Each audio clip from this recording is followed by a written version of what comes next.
And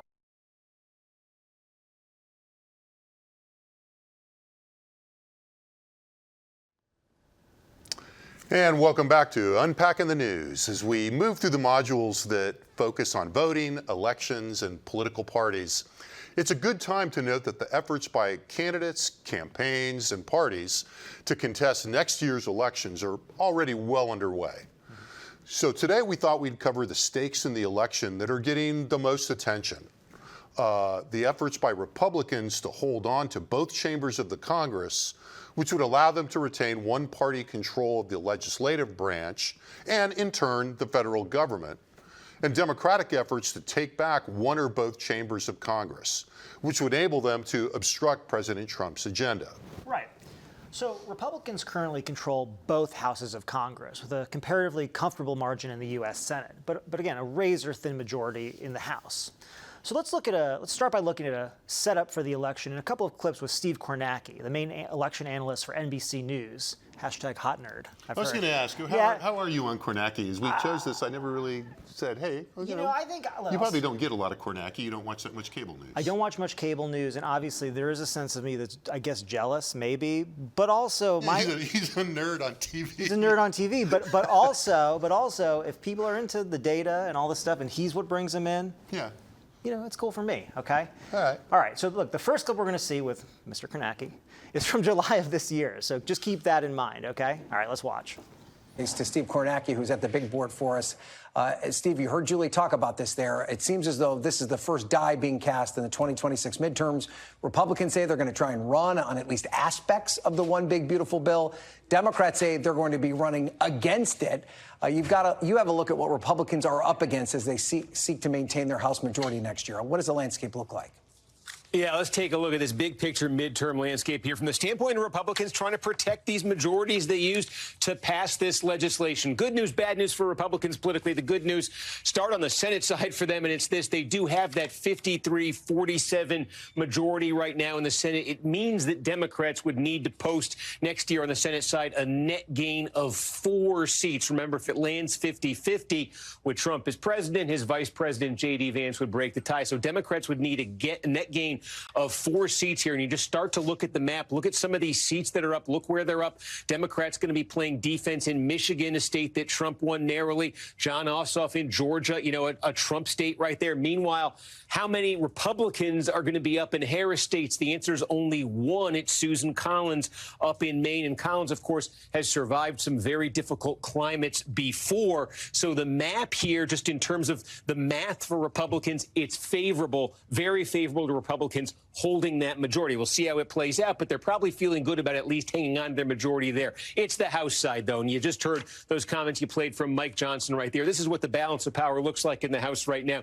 These 3 vacancies, they are in Democratic districts, so functionally you could say 220, 215 right now. What that means for Republicans is 220. That means if they lose net 3 seats in the House next year, their majority is gone, 3 seats. And here's what history says about how the White House party fares in midterm elections. These are the seat changes in the House. We're going back here to LBJ in 66. Look at all that red ink. The red ink here doesn't mean Republican. It means losses. It means the losses of seats. Only 2 times here since this is in this modern era have you seen the White House party actually gain seats. It's 1998 and 2002, and there were obvious extenuating circumstances there. In 98, Bill Clinton was the president. Republicans were trying to impeach him. The impeachment was extremely unpopular. There was a backlash against that Republican impeachment push. Clinton gained 5 seats. Democrats gained 5 seats. 2002, George W. Bush. This was a year after 9/11.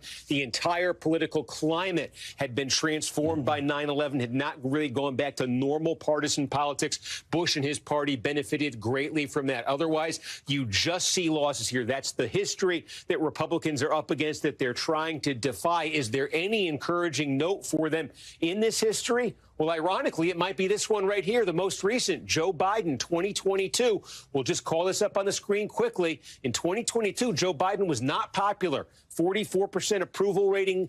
Trump's 45% right now. It was a 9-seat loss for Democrats in 2022. If Republicans lose 9, they lose the House. but 9's not that much more than 3. So ironically enough, I think if there's any hope for Republicans to draw from midterm history, Ryan, it's the Biden midterm of 22. Democrats didn't do that bad given where Biden was that year. All right. We're getting closer and closer, Steve. I can feel it. Right, things are just heating up, right? I mean, that was recorded in July, again, over a year before the election. Okay, so Kornacki does a good job of setting up a few different things here. So first, he reminds us that not all Senate seats are up for re-election every year. So the map he uses shows the third of states that will be holding Senate elections in their respective states in 2026, and that, of course, includes Texas. Now, just to be as clear as possible, the 6-year terms in the U.S. Senate mean that a third of the 100 seats are on the ballot every 2 years. This means that the challenges for each party in the Senate are just going to be different each election cycle. Now, Kornacki moves past the Senate fairly quickly, but we can take a little bit of a closer look here. So in terms of what the map looks like in a given election year, we generally judge the overall advantage to one party or the other by looking at 2 factors. First, we look at the balance of incumbents up for re-election. That is, how many incumbents of each party are running for re-election. And second, and probably even more importantly, what are the relative strengths and weaknesses of the incumbents in each of the states where they're running? So in 2026, we have 20 Republican and 13 Democratic seats up for re-election. So at first blush, we'd say Republicans are defending more Senate seats than our Democrats. Let's take a look at that. But all seats are not equal. So if we look just beyond these numbers to the situation on the ground in these states, the Democrats have somewhat more challenging races in the states where they are the incumbent party. Well, many, if not most, of the Republican seats are what we consider to be safe. That is, Republican candidates go into the election with significant expected advantages based on the results of recent elections in those states, as well as the positions of, the expected candidates. So each party has 2 races where they're defending seats that recent election results indicate are close enough to be considered toss-ups, right? All right, I'll start with the Democrats. So Democrats are defending 2 seats in states that Donald Trump won in 2024, but in both cases by less than 3 percentage points. So one state is Michigan, where the incumbent Senator Gary Peters is not running for re-election, and that was kind of a surprise to Democrats when he announced that. And in Georgia, where the incumbent is Jon Ossoff, who won narrowly in his last race. Now, on the Republican side, there are also 2 races that we're watching. Susan Collins' seat in Maine is the only seat being defended by a Republican in a state that Kamala Harris won in 2024. So Republicans probably have to fight hard there. The other currently Republican state to watch is North Carolina. Now there, GOP incumbent Thom Tillis, and that's Tom with an H, is retiring from the Senate in a state that was won by Trump in 2024 by a single-digit margin, so that was close. Now, while North Carolina used to be considered something of a swing state, and it still moves a bit, Republicans have enjoyed a slight advantage in the last couple of elections. Now, whatever the possible shift in North Carolina, these are a pair of seats where Republicans will have to play some degree of defense. But Democrats have some tricky seats elsewhere. 5 incumbent Democratic senators represent states that were won by Kamala Harris by single-digit margins in 2024, and that is less than 10 points. Now remember, that's a decent size range, so there's variance here. In New Hampshire, there's Jean Shaheen. Minnesota's Tina Smith. Virginia, we've got Mark Warner, you see on TV a bit. New Jersey, Cory Booker, who ran for the presidential nomination in the last cycle. And New Mexico's Ben Ray Lujan. Shaheen and Smith are not running for re-election. So Democrats lose some of their incumbent advantage in those races. These races are all going to generally still favor Democrats, but not with as much cushion as the Democrats might like. Yeah, that's right. So the fundamentals of the map seem to have the parties, relatively evenly matched, or with maybe slightly more opportunities for Democrats, maybe. But neither party has a clear shot here, or obvious path at this point to change what we can think of as really just the status quo, which is what we're looking at right now, which is just by definition worse for Democrats than it is for Republicans because Republicans currently hold the majority of seats. Should make sense, right? So the contest for party control is much more up in the air in the House of Representatives, as Kornacki illustrated. Now, we'll come back to show how this looks in 2026, but we should touch on an important observation that Kornacki illustrates I would say fairly well. The historical pattern in midterm elections in which the incumbent party in the White House tends to lose seats in the midterms. This is a huge feature of elections. The frequency of this pattern is the basis for the headline for the segment on the YouTube page where it lives, right? It says, it's in quotes, Republicans face historical headwinds in 2026 midterms. Yeah, remember headwinds. Yeah, headwinds. But as important and as frequently referenced as this pattern is in midterm elections, and look, you could see from the slide in the Kornacki clip, it's pretty consistent. It's not written in stone, right? So to see an illustration of this, let's look at another segment featuring Big Steve from just a couple of weeks ago in early October. Now this time, a few months after the July segment, the caption on the page, and this really caught my attention when we were looking for clips, has changed and reads, Democrats may be facing headwinds going into the 2026 elections, which is kind of funny. All right, so let's watch. Democrats are counting on next year's midterms to win back at least some control of Congress, but the party has some major political headwinds. NBC News national political correspondent Steve Kornacki joins me now, and he's at the big board. Steve, why should Democrats be nervous at this point? It's a little interesting right now, Gabe, about a year out from the midterms. Here, look, Donald Trump's approval ratings are certainly nothing to write home about. And this is what Democrats are looking at in terms of a challenge to take back the House, the current balance of power. With those vacancies, if they are filled the way we expect them to be, it would be 220 seats for the Republicans. There it is, 220 for the Republicans, 215 for the Democrats. And that would mean Democrats really would only need a net gain of 3 seats to get the House. Now, keep in mind, Republicans are trying to redraw maps in a number of states right now to boost that total. So there may be more of a pad here for Republicans than meets the eye when you just look at this balance of power. So that's one challenge for Democrats.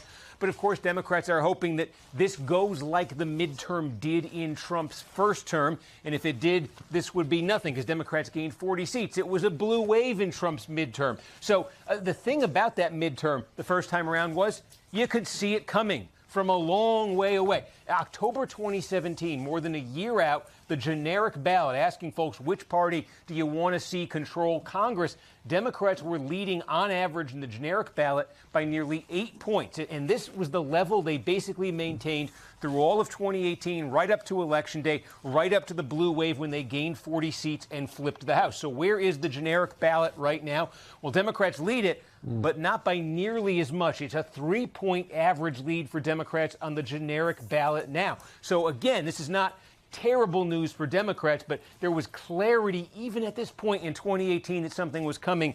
This number suggests you're not at that point right now. And one of the reasons Democrats may not be at the point has to do with this, the image of each party. Again, looking back here at October of 2017, if you looked at all the polling back then, neither party was popular, but one party was a lot less popular than the other. Republicans in Trump's first term, 27% average favorable score at this point. Democrats were up at 39%. There was a pretty clear imbalance there. It worked to the favor of Democrats. What do you have right now when you run these same numbers? Well, again, neither one's popular, but the Republicans are sitting at 41 favorable, the Democrats at 35 favorable. The Democrats are less popular than the Republicans now. And that's one of the things when you look at midterm elections, the opposition party counts on getting a bit of a boost just from being sort of the protest vehicle for anyone who's got issues with the White House. Democrats, though, with numbers like that, you got to worry a little bit. Are people wanting to send a message to them as well, Gabe? Oh, what a difference a few months can make. But, there's a good point to be made there, right? Which is that when you start looking at elections early, things change a lot. Right. Okay, so in addition to that, let's talk about some things that really stick out in this second clip. Now, Kornacki only mentions it in passing, but I'm sure all of you noticed, we've already come across one big factor that's shifting the way the wind seems to be blowing for control of the House, and that's mid-decade redistricting. We've mentioned a bit by now, I think, how closely divided the House is in the context of the upcoming elections when we talked about redistricting earlier in the course, I think in a previous Unpacking the News. Right. Now, this discussion underlines what we pointed out earlier in that segment, The energy behind mid-decade redistricting is substantially driven by Republican efforts to hang on to their slim majority in the House of Representatives. And this is even reflected in the court arguings defending the process by Republicans. And they're saying, look, we're just trying to get better partisan advantage, and that's okay. Yeah, we're allowed to do that. Yeah, exactly. Right. Now, you should also note the other signs that Kornacki uses to pick up on this apparent shift in the underlying political winds. He looks at what is titled the generic congressional ballot. Now, this is a poll question, a survey question that asks voters in some general way what party they might vote for in the congressional election without reference to any individual candidates. Essentially, would you support the Democrat or the Republican in the upcoming congressional races? So polls might ask voters a question like, what party do you want to control Congress, or which party do you plan to vote for in the congressional elections next year, or something like that. Now, he also looked at favorability ratings of the two parties, and he compares them to the 2018 cycle we mentioned earlier. So these are not, super precise measures per se, but they can be useful as a way of gauging voters and really the electorate's views of the parties going into a national election, at least a little ways out. Now, remember, many voters are not likely to know a lot about the minority of competitive House races that actually determine control of the Congress, right? That's not reasonable. And what we're talking about, not a lot of average folks, people who don't follow politics and aren't in government, people like us, are paying a ton of attention to these races next year. And so this is, in some sense, you have to take these with a grain of salt, right?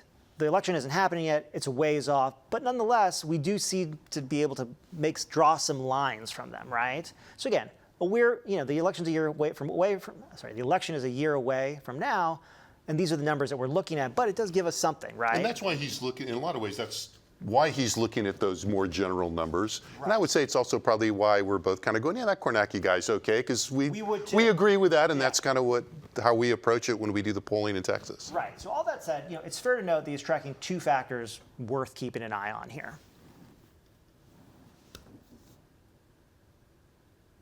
First, the ability of Republicans to use their advantages in Republican-led states to change the playing field, essentially creating new district lines that, on net, help Republicans hold off Democrats if typical midterm election patterns hold. That is, the electorate casts more votes against the party that controls the White House than for it. And second, the continuing unpopularity of Democrats that seemed to be lingering after the growing dissatisfaction that led to Democrats losing the White House in 2024. Okay. Shall we take a quick look at where things stand in Texas? Well, fits all we've this. advanced the slide. We may as well. Yeah, we should. We've already moved there. Yeah, we're already there. Okay, now the most prominent single race in the state is the election for the U.S. Senate. We've already looked at the national context for that. Right. Now, the incumbent Republican U.S. Senator from Texas seeking re-election in 2026 is John Cornyn, who's running for what would be his 5th consecutive term. Now remember, 6-year terms, that's the longest, looking to spend 3 decades there. He's served continuously since first being elected to the seat in 2002. And just for background, before that, he served as the state attorney general in Texas and as a judge in San Antonio. Now, Cornyn currently has 2 main challengers. Ken Paxton, who's the current attorney general of Texas, you may have heard of, and Wesley Hunt, a congressman from mainly the suburbs of Houston. If you're from Texas, his district stretches from kind of northwest Houston up, just kind of edges into the woodlands. Now, this is undoubtedly the hottest primary race in the state for Texas. Cornyn is widely viewed by most conservative Republicans as, not quite conservative enough for today's Republican Party and not sufficiently aligned with President Trump, despite a voting record that shows him, like most Republican members, voting with the president's priorities the vast majority of the time, like more than 90% by most reasonable measures. So how about you do the Democrats this time? Yeah, sure. So on the Democratic side, there are 3 candidates who have so far formally announced that they're running for the Democratic nomination and the chance to run against whoever wins the Republican primary. So the main candidates so far include Colin Allred, who's a former congressman, Obama administration official, and before that, NFL player who ran against Ted Cruz for Texas's other U.S. Senate seat in 2024 and lost. We have James Tallarico, who's currently a state representative from the Austin area. He entered the race in September. He's a UT grad who's gained a bit of national attention after doing a marathon interview on Joe Rogan's cast in which he clearly impressed Rogan. Yeah, Rogan's told him he had to run for president. Yeah, well, he's going to try Senate first. The Rogan endorsement. Yeah, look at that. And we've got Terry Virts, who's a retired astronaut. Period. We'll talk more about what these races look like in a We few. should say there's probably more to Terry Virts. Yeah, but, no. The reason we kind of put it that way, Terry Virts is not nearly sort of as well known for. He's not a various traditional kinds of candidate. Yeah, but he's been in the serious race candidate. for a while, and we're not. We just have much more to say about him. Yeah, we're not talking crap about him. It just sounds funny in the context, and we laughed because it does. Okay. So we'll talk more about what these races look like in a future Unpacking the News. But be sure to remember, candidates can still join these two primary contests. So the filing deadline for potential candidates to get on the primary ballot is December 8th. So most of the major candidates in these races have probably already announced, but there's still a chance that others are going to jump in at the last minute, before this deadline comes up, and maybe especially on the Democratic side, right? Yeah, and it doesn't happen all the time, but it happens. So, all right. So. That's the Senate. Let's at least take a bird's eye view of the House, and we're not going to drill too deeply into this. Now, in the current partisan makeup of seats in the Texas delegation to the U.S. House, Republicans hold a 25-13 advantage, with one seat in Houston unoccupied due to the death of a Democratic incumbent and an intentional delay in electing his replacement.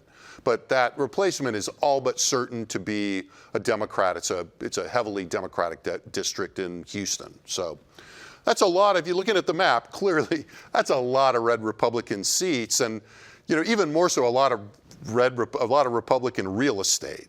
You can see the little patches of blue in Austin, San Antonio, Dallas, Fort Worth, Houston, El Paso, plus the two districts that touch on the Texas-Mexico border in the lower part of the map. Right, the RGV. Right, but as we discussed, that's the Rio Grande Valley. We should probably tell them that. Just in case, sorry, I'm so native now. Yeah, you're just he exudes Texas. Tejas. But as we've discussed, the races for Congress in Texas are contingent on what maps get used. And again, we've mentioned redistricting a lot, and it just came up a minute ago. Kornacki talked about it. The existing maps, which is this slide shows, include 27 districts that voted for Trump, or President Trump, in the last election, including 2 districts that were represented in Congress by Democrats, and the newly drawn map, which increases the Trump majority districts to 30 and cuts the Harris voting districts to 8. So that's really what Kornacki was referring to, what we've talked about before, in that the new map is just better for Republican candidates. We still don't know which maps will be used in the elections because legal suits that were filed against the new maps claiming that they're illegal, unconstitutional, are still underway in the courts, and we should get some leading indicators on that pretty soon. So pay attention, and that's a trial going on. Hearings are going on in El Paso right now. That's right. But to go back to our NBC segments, the extra seats that Republicans could win provide more of a buffer for Republican efforts to hold on to their majority in the House. Now that we've seen how close the House is in a little more detail, you can see why the stakes in Texas are so high, and why both parties are making efforts to redraw maps in states where one party or the other has unified control over state government, what the so-called trifecta states. And we'll use that term here and there. That is the same. Those are states where the same party controls both houses of the legislature and the governorship, like the GOP has in Texas. And this gives whatever that majority party is a lot of leverage over the process if they're not blocked from redrawing maps by pre-existing laws. Right. So, a few final thoughts on the state of play in the congressional races. First, I think we've said a couple times, it's still early, though it's getting later every day. We still have primary elections, which will determine what the array of candidates look like in the fall election. And a lot can happen in a year, or even in the 8 months between the primary in March and the general election in November. So just to say, the situation is still very fluid, which makes judgments about how the election will follow historical patterns of the party, with the White House suffering big losses, very hard to judge at this point. On the one hand, the pattern is a powerful and a common one, right? On the other, there are a lot of other factors, right? The Democrats' persistently poor poll numbers, the exceptional nature of Donald Trump's presidency and political leadership, the government shutdown that's currently ongoing, the rash of mid-decade redistricting that we're talking about. And all this could disrupt history as usual and these patterns, right? And really, despite these historical efforts by Republicans to reshape the map, not so much to advantage them, but to protect against this pattern, is an economy that is teetering on a recession based on many more recent nonpartisan analyses. As we all know, this can affect elections pretty heavily. So those are all things to keep in mind. All right, with that, I think that's a wrap. Thanks for joining us for another Unpacking the News. Be sure to take the quiz that follows this and keep moving through the course material. If you have any questions, reach out. We're glad to help you out.